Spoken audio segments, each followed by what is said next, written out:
اعوذ باللہ من الشیطان الرجیم، بسم اللہ الرحمن الرحیم۔ آصف اسلامک ٹی وی کے پیارے دوستو، السلام علیکم ورحمۃ اللہ وبرکاتہ۔ اللہم صلی علی محمد وعلی آل محمد کما صلیت علی ابراہیم وعلی آل ابراہیم انک حمید مجید۔ اللہم بارک علی محمد وعلی آل محمد کما بارکت علی ابراہیم وعلی آل ابراہیم انک حمید مجید۔ میرے دوستو، میرے بھائیوں، میری بہنوں، جمعرات کا مبارک دن آ گیا ہے اور آج میں آپ کے ساتھ جمعرات کے دن پڑھا جانے والا ایک بڑا ہی مجرب اور بڑا ہی طاقتور عمل شیئر کروں گا۔ یہ عمل، یہ وظیفہ اللہ رب العزت کے صفاتی ناموں کا وظیفہ ہے۔ دوستو، جب بندہ اللہ تعالیٰ کو اللہ تعالیٰ کے ناموں سے پکارتا ہے اور بار بار پکارتا ہے، اللہ تعالیٰ کے آگے فریاد کرتا ہے، تو اللہ تعالیٰ اپنے بندے کی اس فریاد کو، اس پکار کو ضرور سنتا ہے۔ اور جب بندہ اللہ تعالیٰ کے آگے اپنے ہاتھوں کو اٹھاتا ہے کچھ مانگنے کے لیے، تو اللہ تعالیٰ اس کے اٹھے ہوئے ہاتھوں کی لاج رکھتا ہے، اس کے اٹھے ہوئے ہاتھوں کو کبھی بھی خالی نہیں لوٹاتا۔ اللہ تعالیٰ تو خود فرماتا ہے کہ میرا بندہ جب میرے سامنے کچھ مانگنے کے لیے اپنے ہاتھوں کو اٹھاتا ہے تو مجھے حیا آتی ہے کہ میں اس کے اٹھے ہوئے ہاتھوں کو خالی لوٹا دوں۔ دوستو، آج جو عمل، جو وظیفہ آپ کے ساتھ شیئر کروں گا، اس عمل کے آپ کو 3 بہت بڑے فائدے ہوں گے۔ ان میں سب سے پہلا فائدہ آپ کو یہ ہوگا کہ اگر آپ کی کوئی بڑی سے بڑی حاجت ہے جو آج تک پوری نہیں ہوئی، تو آپ اس عمل کو، اس وظیفے کو پڑھیں۔ انشاءاللہ میرے اللہ نے چاہا تو آپ کی وہ حاجت ضرور پوری ہو جائے گی۔ اس کا دوسرا فائدہ آپ کو یہ ہوگا کہ اگر آپ مقروض ہیں، قرض کی دلدل میں ڈوب چکے ہیں، تو انشاءاللہ میرا اللہ رب العزت آپ کے لیے ایسا وسیلہ پیدا کر دے گا کہ اگر آپ کے اوپر پہاڑ جتنا بھی قرض ہے تو وہ بھی اتر جائے گا۔ دوستو، یہ قرض بہت بری چیز ہے۔ حضرت سلمہ بن عقوہ رضی اللہ تعالی عنہ فرماتی ہیں کہ رسول اللہ صلی اللہ علیہ وآلہ وسلم کے سامنے نماز پڑھانے کے لیے ایک جنازہ لایا گیا۔ آپ صلی اللہ علیہ وآلہ وسلم نے پوچھا، کیا اس پر قرض تھا؟ لوگوں نے کہا نہیں، تو آپ صلی اللہ علیہ وآلہ وسلم نے اس کی نماز جنازہ پڑھا دی۔ پھر دوسرا جنازہ آیا، آپ صلی اللہ علیہ وآلہ وسلم نے پوچھا، کیا اس پر قرض تھا؟ تو لوگوں نے کہا جی یا رسول اللہ صلی اللہ علیہ وآلہ وسلم، اس پر قرض تھا۔ تو آپ صلی اللہ علیہ وآلہ وسلم نے صحابہ سے فرمایا کہ آپ میں سے کوئی اس کا نماز جنازہ پڑھا دے۔ تو وہاں موجود ایک صحابی رضی اللہ تعالی عنہ نے عرض کیا کہ یا رسول اللہ صلی اللہ علیہ وآلہ وسلم، اس کا قرض جو اس کے اوپر ہے میں ادا کر دوں گا۔ پھر آپ صلی اللہ علیہ وآلہ وسلم نے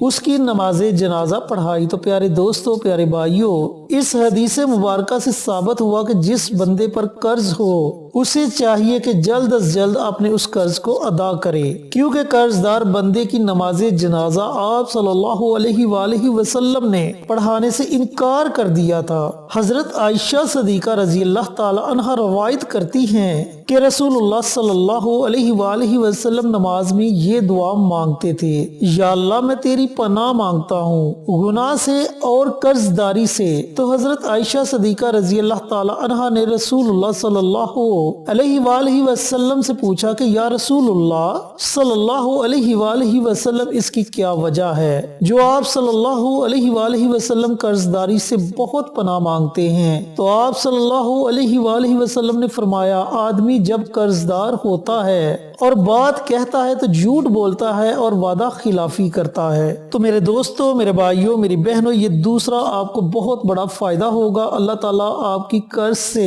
حفاظت فرمائے گا، اور جو لوگ مقروض ہیں انشاءاللہ ان کے لیے اللہ رب العزت کوئی نہ کوئی وسیلہ پیدا کر دے گا۔ اس کا تیسرا فائدہ آپ کو یہ ہوگا کہ اگر گھر میں لڑائی جھگڑے ہیں اور آپ چاہتے ہیں کہ آپ کے گھر سے لڑائی جھگڑے ختم ہو جائیں، اور اس کے علاوہ آپ چاہتے ہیں کہ معاشرے میں آپ کی عزت ہو، ہر کوئی آپ کی بات مانے، ہر کوئی آپ کو قدر کی نگاہ سے دیکھے، تو انشاءاللہ اللہ رب رب العزت آپ کو اس تیسرے فائدے سے بھی نوازے گا۔ تو دوستو یہ ہیں وہ 3 بہت بڑے فائدے جو اس عمل کے، اس وظیفے کے پڑھنے سے آپ کو اللہ تعالیٰ عطا فرمائے گا۔ چینل پر نئے آنے والے دوستوں سے گزارش ہے کہ چینل کو سبسکرائب کر کے ساتھ گھنٹی کے بٹن کو دبا کر آل نوٹیفیکیشن پر کلک کر دیں تاکہ میری ہر نئی آنے والی ویڈیوز کی اپڈیٹ آپ تک بر وقت پہنچتی رہے۔ جزاک اللہ۔ میرے دوستوں، میرے بھائیوں، میری بہنوں، اب آپ نے یہ عمل، یہ وظیفہ کیسے پڑھنا ہے، وظیفہ پڑھنے کا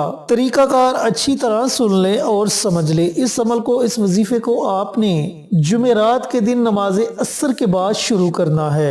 بالفرض اگر آپ نماز عصر کے بعد کسی وجہ سے، کسی مجبوری سے یہ عمل، یہ وظیفہ نہیں پڑھ سکتے، شروع نہیں کر سکتے، تو پھر آپ یہ عمل شب جمعہ کو شروع کر لیں، یعنی کہ جمعرات کا دن گزرنے کے بعد جو رات آئے گی اس رات کو آپ یہ عمل، یہ وظیفہ شروع کر سکتے ہیں۔ اور بالفرض اگر آپ شب جمعہ کو بھی یہ عمل، یہ وظیفہ شروع نہیں کر سکتے تو پھر آپ جمعۃ المبارک کے دن اس عمل کو، اس وظیفے کو شروع کر سکتے ہیں۔ آپ نے کرنا یہ ہے کہ سب سے پہلے پیارے آقا سرور کائنات حضرت محمد مصطفیٰ صلی اللہ علیہ وآلہ وسلم کی ذات اقدس پر 3 مرتبہ درود ابراہیمی کا نذرانہ پیش کرنا ہے۔ اس کے بعد اللہ تعالیٰ کے 3 صفاتی نام ہیں، یا رحمان، یا عزیز، یا غنی۔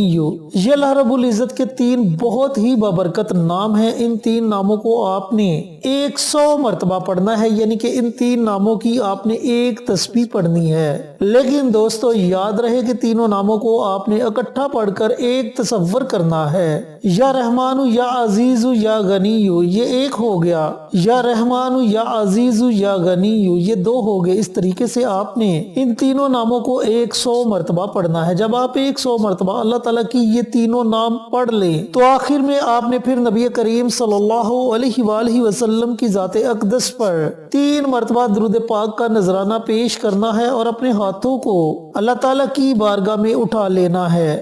آپ کا جو بھی مقصد ہے، قرض سے نجات چاہتے ہیں تو اس کے لیے دعا مانگیں کہ یا میرے پروردگار، یہ جو میرے اوپر قرض ہے، مجھ میں اتنی ہمت نہیں کہ میں اس قرض کو ادا کر سکوں، اے میرے مالک تو میرے لیے کوئی نہ کوئی وسیلہ پیدا کر دے۔ اور اگر کسی حاجت کے لیے آپ یہ عمل، یہ وظیفہ کر رہے ہیں تو اللہ تعالیٰ کی بارگاہ میں دعا کریں کہ یا میرے پروردگار، میری فلاں فلاں حاجت کو پورا کر دے۔ اس طریقے سے آپ نے اپنے الفاظ میں دعا مانگنی ہے۔ میرے دوستوں، میرے بھائیوں، میری بہنوں، اس عمل کو، اس وظیفے کو آپ نے مسلسل 21 دنوں تک جاری رکھنا ہے۔ کوشش کرنی ہے کہ وظیفے میں کسی قسم کا کوئی ناغہ نہ آئے، اور اگر کسی مجبوری کی وجہ سے وظیفے میں ناغہ آ جائے تو اتنے دن آپ اضافی اس عمل کو، اس وظیفے کو پڑھ سکتے ہیں۔ انشاءاللہ میرے اللہ نے چاہا تو ان 21 دنوں کے اندر اندر آپ کا قرض بھی اتر جائے گا۔ آپ جس مقصد کے لیے اس عمل کو پڑھیں گے، اللہ تعالیٰ آپ کو، آپ کے اس مقصد میں بھی کامیابی عطا فرمائے گا، اور لوگوں کے دلوں میں بھی آپ کے لیے